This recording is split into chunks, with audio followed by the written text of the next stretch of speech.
My hand. The shadows whisper that the fallen angels have captured our informant. Don't be foolish. His sacrifice has led us directly to their lair. The shadows have told me that these rats are weak. It's time to strike their heart and eat it. Welcome back to Battle for Arcos and episode 10 of our Dark Uprising campaign. The fallen angels have captured a lodge informant and plan to execute him. This was all by plan, however, as the Hand of Crimson wants to strike at the weakened Escher force. The fallen angels have 4 fighters in recovery since the last dust-up with Hisek. We're hoping for a good match today with 2 different strategies. One force will be assaulting in full, while the other is trying to defend and get healthy for the final battles to come. Before we get started today, I do want to say thank you for participating in the recent poll. It looks like Orlok will be joining Delac in the next season of Necromunda, Shadows of Primus. We have 2 more episodes in this season, however, as Escher and Goliath will face off, and what better way to end narratively than the Corpse Grinders and the Enforcers. If you want to support our channel and help the content get found, just leave us a like, and you can always interact with me in the comments below. Let's have a look at the campaign table before we get started. The Fallen Angels are 3-1 and have the highest reputation. They should be able to keep their fighters fed. The Iron Skulls are 3-2, coming off a narrow victory against Hisek, and Hisek falls to 2-3, while the Lodge of the Damned is 1-3. Depending on what happens today, the Fallen Angels can potentially boost their lead going into a showdown with the Iron Skulls, or it could be tied up going into Week 6. The Lodge has an opportunity to close the gap on the Enforcers going into their showdown in Week 6 as well. For territories, the Fallen Angels gain 6 pieces of meat from their settlement. The Ash Gate adds 3 scavenge rolls. They depart today with 6 fighters, all fed. The Champion Lace, Ganger's Trix, and Nikita and Juve Sleek will be in recovery. The Lodge of the Damned gains 11 meat from the Chaos Fane. The Reclamation Zone also adds meat and scavenge rolls. The Fungal Sprawl generates toxin weapons for Malachi and Nazoth. The Lodge departs with 8 fighters, as Rib Splitter and Rexar are in recovery. Today's match is Public Execution. Chaos will be in ascendancy, and manufacturum shortages have been rolled.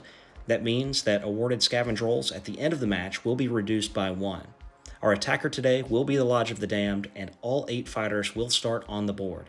The Fallen Angels will start with all 6 of their fighters on the board, and must deploy within 6 inches of the prisoner in the middle. The die next to the prisoner represents the execution clock, and it will tick down at the end of the turn when various criteria are met. If the prisoner is executed, the Fallen Angels will win. Otherwise, the Lodge will be victorious. Tactics cards have been selected, and we're ready for battle. We hope you enjoy this game.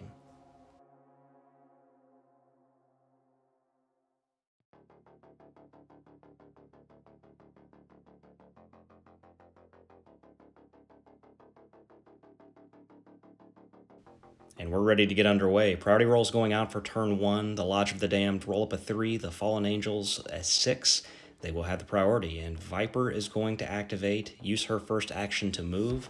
Her second action will be to target the Hand of Crimson with a shot here. But in order to take this shot, she will need to pass a willpower check needing a 6. Rolling 2d6 for that, and it is going to be a fail on that 5.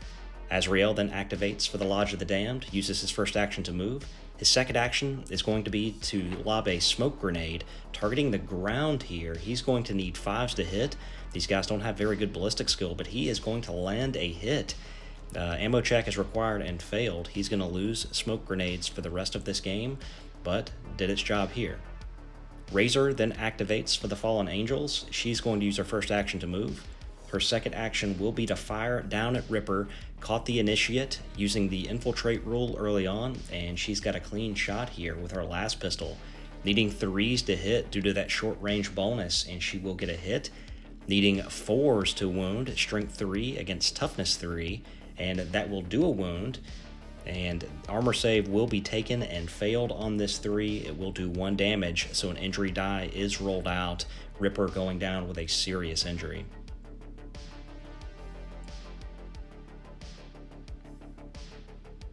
Skorak activates next for the Lodge of the Damned, and he is going to use both actions to move. Edge will activate for the Fallen Angels, use her first action to move. Her second action will be to fire down at Spleen Carver with her last gun.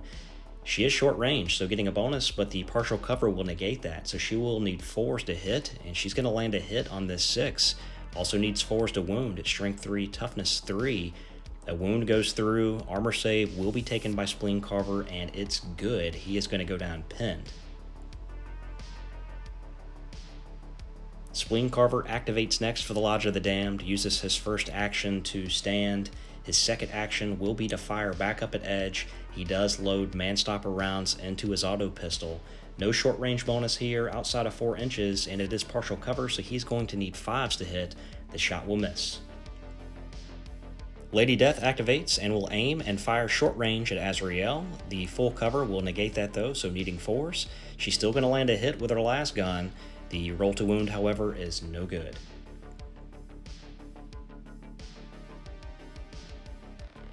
Nightmare activates next for the Lodge of the Damned, and he is going to use both of his activations to move. Eclipse will activate next, and she is going to use both of her actions to move. N'Zoth then activates and does the same, moving twice. Bella activates for the Fallen Angels, and she is just going to move to get into a better position. Malachi then activates for the Lodge of the Damned. He is going to use both actions to move as well. Ripper is going to use his action to crawl. And the Hand of Crimson is going to use both of his actions to move as well. And that's the end of turn 1, and similar to our last battle report, we saw action on the very first turn, which is always exciting. The Fallen Angels did cause a serious injury to Ripper for the Lodge of the Damned. The Lodge cannot fail a battle test, however, because even if they roll a 6, the seriously injured fighter only gives them a 7. They started with 8, so they're still going to be good as far as that is concerned. I think the Lodge of the Damned did a really good job playing that smoke and moving fighters up behind that, getting into closer range. We are going to go ahead and roll for Ripper to see what happens with him, and it looks like he is going to stay down with a serious injury. The prisoner will tick down to 5, and priority rolls are going out for turn 2 with the Corpse Grinders up first. The Hand of Crimson will be the first to the fray, and he rolls a d6 on his charge, getting into contact with the Escher leader, Viper. He is going to swing with 2 dice in yellow for his rotary flensing saw and 2 dice in red for his butcher's cleaver, and he only needs 2s to hit due to his very good weapon skill. All of these shots are going to connect, and then he only needs 3s to wound. So 2 from the flensing saw go through and 1 from the cleaver, and that 1 on the flensing saw with the 6 doubles the AP. Now, Viper did not ascend to the top of the Escher ranks without being very skilled in close combat herself, and she has the dodge ability. So we're going to first roll out for the flensing saw, and on a 6-up, she will successfully dodge the attack and all the damage associated with it, and it is successful. Next, she will roll out for the cleaver. The cleaver is still going to hit. It is AP -1, so that is going to take her to a 6-up save, and she is going to fail that save. So she is going to take 1 damage, but avoiding a lot with her dodge ability. Now, we reached out to the community regarding the dodge skill and got some different answers on how groups play this rule. So this is how we decided to play it. We roll a single d6 per attack, and if it is successful, then you dodge all damage associated with that weapon versus rolling dice for every wound.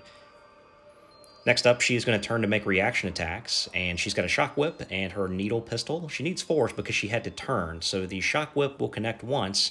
Unfortunately for her, it will not wound. Edge will activate for the Fallen Angels. She will use her first action to aim and her second to fire down at Spleen Carver. She does have a last projector on the weapon. It is short range. She's easily going to get this hit on a 4. Spleen Carver will go down pinned. The roll to wound, however, is not successful.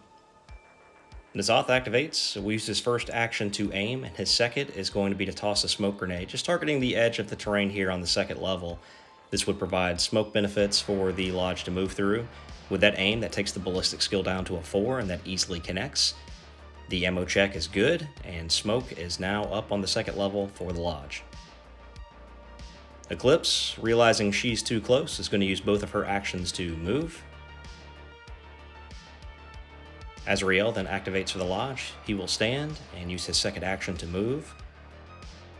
Bella will activate next, will aim and fire at the Hand of Crimson. He is engaged, which will negate the short range bonus, but she does have a last projector. First, she will pass a willpower check to get this shot off, and then she is easily going to connect on this 4. The wound roll is successful on a 4, and this is in the front arc, so a 5-up save will negate the damage. Next up, Skorak is going to move and use his second action to open the door. Lady Death then activates for the Angels. She's going to have to move slightly to get a shot off on the Hand of Crimson, but again, taking that shot needs to pass a willpower check, and she fails. Spleen Carver will use his first action to get to his feet. His second action will be to move. And then Viper will finally activate, and she is going to swing at the Hand of Crimson, getting 3 shots with her Shock Whip and 1 from the Needle Pistol. First passing a willpower check, which is good. And then she needs 3s to connect here. So 1 from the Needle Pistol and 1 from the Shock Whip. We roll for Toxin on the Needle Pistol. It fails. And then the roll to wound with the Shock Whip also fails. Reaction attacks coming back across. 2 from the Flensing Saw in red. 1 from the Butcher's Cleaver in yellow, needing 2s. And then needing 3s to wound. 1 from the Flensing Saw will make it through. Does she dodge? She does not. So this is going to be 2 damage. 1 will reduce her down to 0 wounds. We will roll out an injury die. And Viper's going to take a flesh wound. She does get knocked back as well from the Flensing Saw, so we move her. And then Malachi is going to activate the lift and move into the smoke. Razor is then going to use her actions to move, awaiting the challenge. And then Nightmare is going to move through the smoke and attempt to throw out a smoke grenade of his own, targeting the ground just in front of him. He will need 5s, however. That shot is going to miss. We do roll an ammo check here, which is good. And then we roll up a scatter to see where it goes. It's going to go 5 inches towards Bella and actually engulf her in smoke. Ripper's going to stay on the ground here, unable to really do anything right now. And that brings us to the end of turn 2. So the Lodge of the Damned doing a great job playing the smoke grenades here and moving up behind those. We will have some smoke dissipate on the next turn. I think Viper may be in a little bit of trouble here as she did take a flesh wound, therefore lowering her toughness.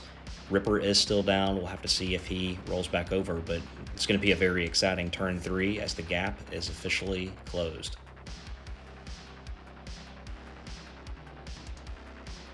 All right, injury roll for Ripper. Let's see if he rolls back over. He does not. He's going to stay down with a serious injury. Priority rolls are going out for turn 3, Corpse Grinders up. The Hand of Crimson activates first, launches himself into combat again with Viper, getting 3 attacks from the Flensing Saw and 1 from the Butcher's Cleaver in yellow, needing 2s to hit. All of these are going to go through, and again, needing 2s to wound due to her lower toughness, and all but 1 are going to go through. So does she dodge the Flensing Saw? No. Does she dodge the Cleaver? No. So she will get 1 armor save against the Cleaver, which is AP -1. She does fail that. So a lot of injury dice will be rolled out here. The Flensing Saw, 2 damage each, that's 4, and then 1 from the Cleaver. She's going down with a serious injury, and we'll get the coup de grace from the Hand of Crimson. Now the first tactics card of the game gets played, Savage Brutality. All Escher fighters within 12 inches and line of sight will need to take nerve checks here. The first one is on Bella. She is going to fail, so she will break 2d6 rolls. She rolled up an 11 and is headed for cover. Lady Death will check here and will easily pass on this 9. And then Razor also can draw a line of sight and is within 12 inches. She will fail and rolls up Snake Eyes, so just a 2-inch move for her, but 2 fighters will be broken. Lady Death wants to get a little further away from the Hand of Crimson, so she's going to move, but still target him with her last gun. Still short range. No last projector on this weapon, so 3s will be needed to hit. First, she will need to take a willpower check. She rolls that up, and it's good, so she can take the shot. And needing 3s here, the shot is going to fail. The Escher player will play the tactics card Lucky Shot to re-roll this, really trying to get a pin here on the Hand of Crimson, and it still fails. Unfortunate there. Spleen Carver will then activate, and he is going to move out of line of sight. Eclipse will then activate, and she's going to attempt to charge Ripper to take him out of the game. Needs a 3 on a D3, only gets a 1, so she comes down the ladder, makes her charge move towards him. And then Skorak is going to move onto the lift and activate it, taking him up to the second level. Edge is going to target the Hand of Crimson from across the board, aim and fire her last gun. It does have a last projector, but she needs to pass a willpower check and misses. Next up, Nightmare is going to use his first action to move, and his second action, he is going to attempt to throw a smoke grenade down to cover their advance. He is getting within 3 inches of the Hand of Crimson here to potentially group activate on the next turn. The shot will miss. The ammo check is going to be failed, so that will be removed from his fighter card for this fight. Scatter die and a D6 will be rolled out to see where this thing goes. And it's going to be bouncing down the platform, potentially providing some cover for Skorak. Next up, Malachi is going to make a double move and apply pressure to the Escher force.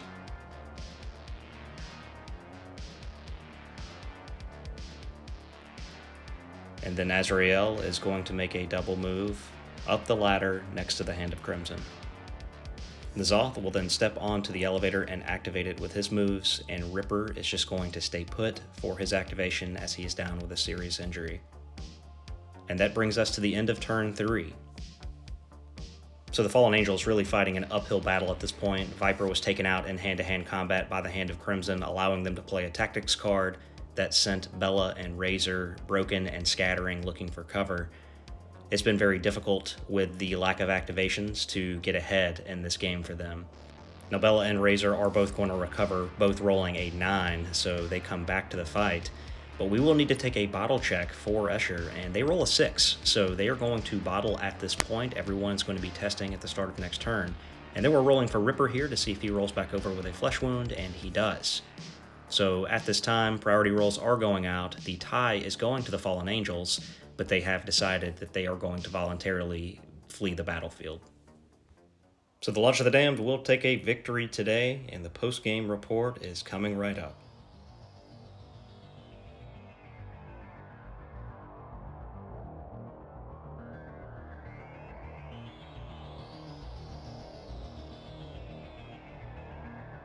And welcome to the post-game, where the Lodge of the Damned will take a victory today, improving their record to 2-3, while the Fallen Angels fall to 3-2.